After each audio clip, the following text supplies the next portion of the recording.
Hey everyone, welcome back to our channel.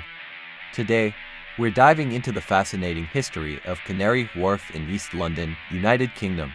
So, let's get started. Did you know that Canary Wharf was just a giant parking lot for 25 years? It even had its own bus station at the entrance. But in the early 90s, there was a vision to transform this area into the financial center of London. The architects were given carte blanche, which led to some truly unique ideas. One of the most interesting features is the underwater tunnel. Yes, you heard that right, an underwater tunnel connects Canary Wharf to North Greenwich. The Jubilee line also runs underneath Canary Wharf, with platforms submerged 18 meters below sea level. Imagine that commute. But hold on, it turns out there are two Canary Wharfs. The original site is located just off the Isle of Dogs and was once home to a canary bird farm. In fact, canaries were kept in cages on boats docked there. Canaries were popular because they were sensitive to gas leaks and would die before humans inhaled the dangerous fumes. Hey everyone. Today, we're going to dive into some fascinating history about Canary Wharf, located in East London, United Kingdom. This iconic landmark is more than just a business district. It's a testament to the city's rich past. Also, Canary Wharf was once a bustling port, the largest in the world. It was here that ships would dock to unload an exotic fruit called the guava. But what did the fruit have to do with the name Canary? Well, it turns out that canaries were also transported on these ships, and they got their name from the Spanish city of Canaria.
So there you have it, a glimpse into the intriguing history of Canary Wharf in East London. I hope you enjoyed learning about this unique area of London. Thanks for tuning in, and don't forget to hit that like button and subscribe for more fun facts like this one.